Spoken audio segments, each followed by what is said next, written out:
Hello, fellow traders. 'Tis I, the Rumpled One. It's Monday, July the 8th. The year's 2019. Let's talk trading. Common trading sense. As you know, if you've watched my videos, I talk about what's in my inbox a lot.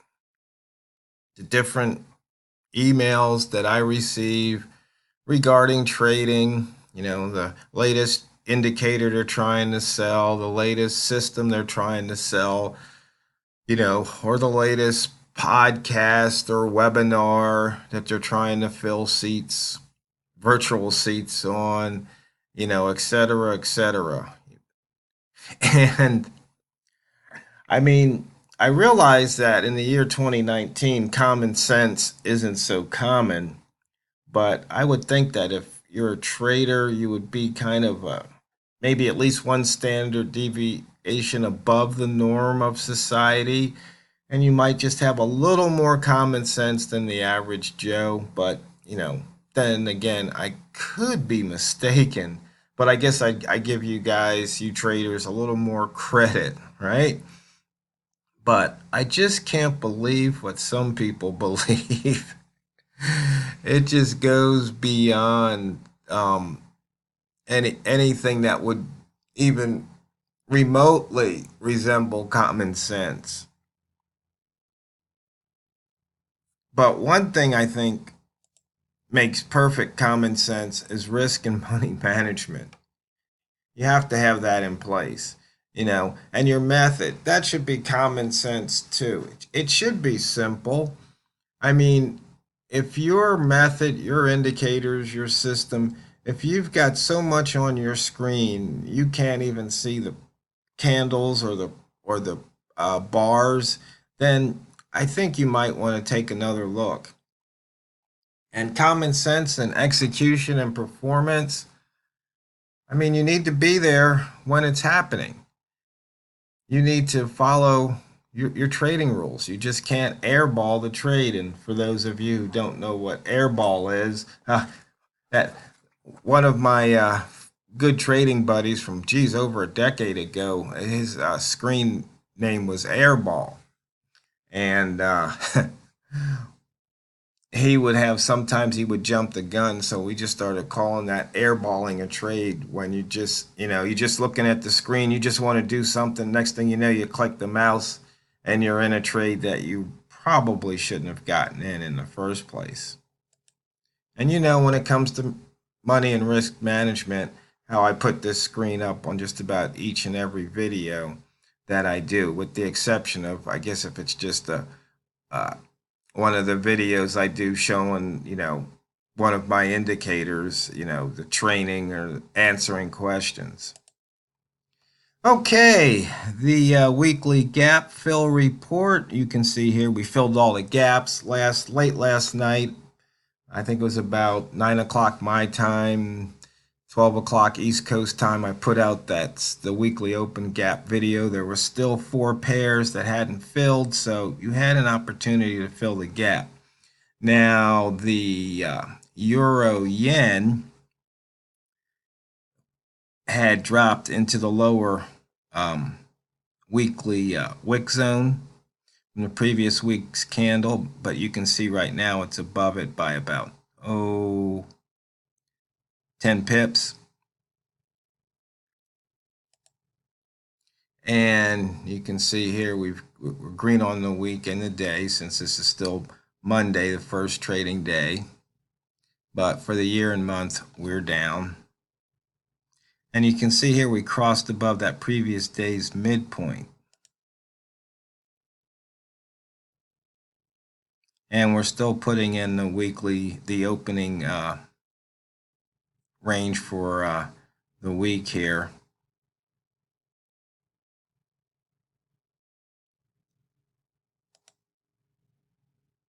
And as far as opening days, above June, but still below July and the rest. And we shot out of the opening day range of June right there. You can see that. And I think yesterday we were just barely above it, or last night when I posted the video. And if I remember correctly, we were still we were right around that inside bar. So if you took that trade, the inside bar from 2 days ago, you see you're 18 pips above it. And we are now in the upper wick zone of the previous day, which was that previous trading day, which was Friday. But you can see here, I guess it's that Monday after the holiday weekend, and traders just, I guess, haven't all come back, or they're hung over or something, but we don't even have one pair over 100 pips.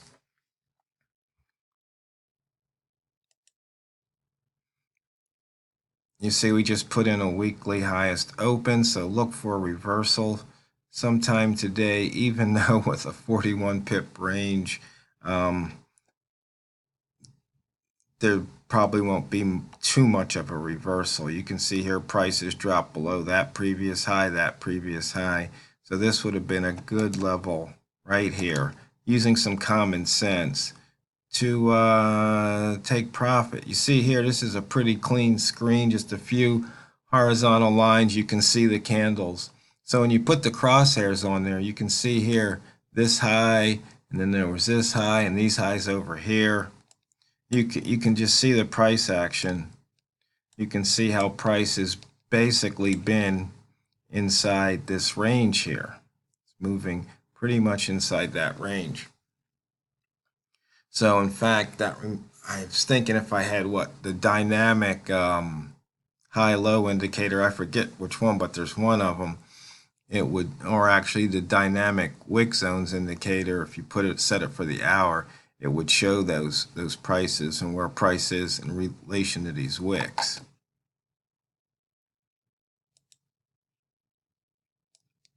And, talking about common trading sense, and this is how I created the whole idea of the buy zone, where, price ranges. Usually I think the euro yen usually is somewhere in the 60 to 70 pip area every day now. Said the ranges have dried up from years ago. So, if you've got this range here of 20 pips, 10 above and 10 below the open, that if you enter the trade somewhere within this range, it has to leave the range because of physics and math and geometry. And just, once again, it's common sense. You can't put a 50 inside a 20. It's going to stick out one end, the other end, or both. It's sense. And once again, we did hit that pivot. And you can see here, rat zones. Common sense tells you when the range is this tight, you don't trade. In fact, the trader asked me about that. And that's something I'm thinking I could probably do an update where we could put if the range is below something. And I said this before, but just been doing other things other than trading and coding indicators. So, but I think I should probably make a little modification to this indicator, because let's see, when was the last time I actually modified this indicator, the rat zone? It's probably been a long time, unless I just had to update it for the one thing. No, 10 years.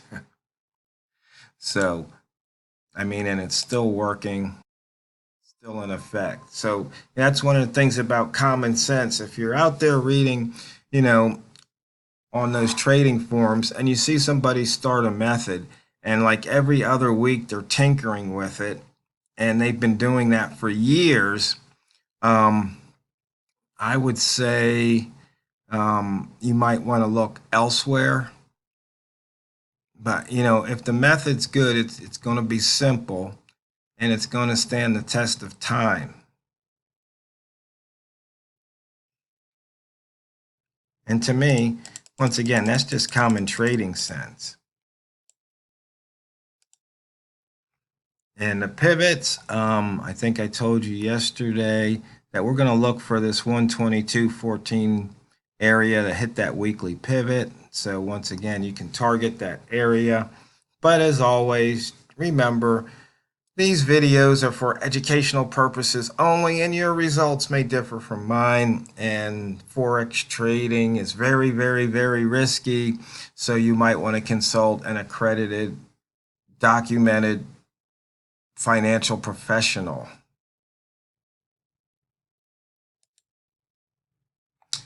And you can see here, we're just a few pips from taking out the missed pivot from 3 days ago.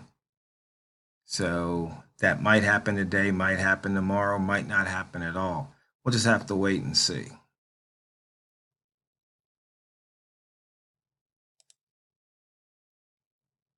On price action, and this is classic.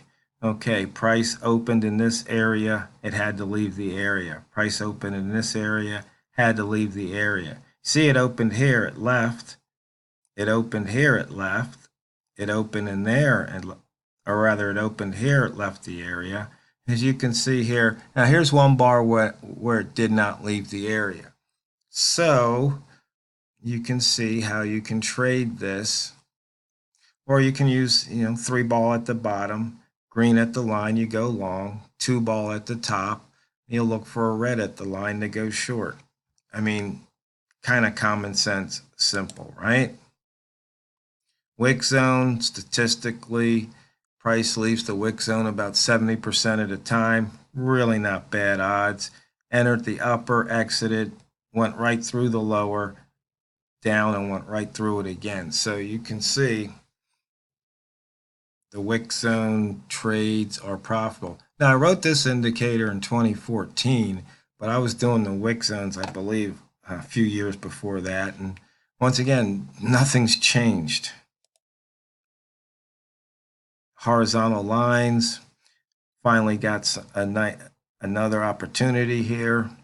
And you can see here, price started out here, came all the way back and then some, and then launched right through that to make even a higher high. So sometimes you just have to ride the roller coaster. And you can go short, and then you go long. I think you'll see that. I think I still have maybe a highest open, lowest open screen. If not, you have to visualize it here. Tick chart recently. Seems like we've got a little upward movement here with buyers pushing price higher. Einstein line, you can see a bunch of little trades here, picking up what, 2-3 pips or so. And just remember, 2 or 3 pip trades, 1 pip trades, they all add up. I mean, 1 pip win is better than a 10 pip loss, right? But some people say, hey, these, my stop loss is killing out my wins.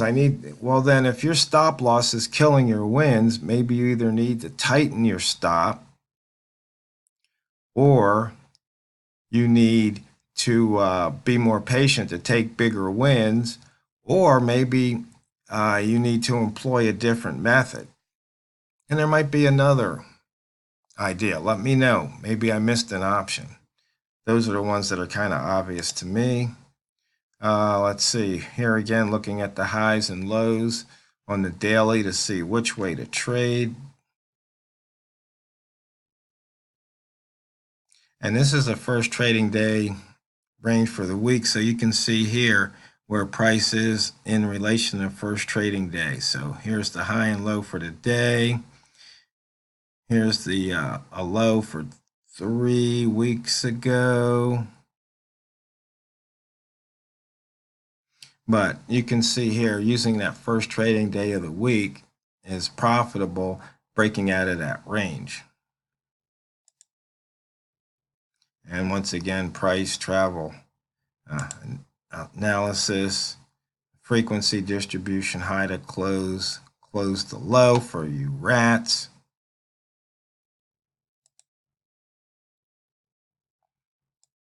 And the range here, once again, you see we're back to that ATR 3. High, open, open, low for the buy zone traders. I'm just running through these. You've seen these before. And once again, the frequency distribution of the range. You can see here 50 pips or more more times than not. So, fellow traders, it's not what you trade, it's how you trade it. Drain the banks.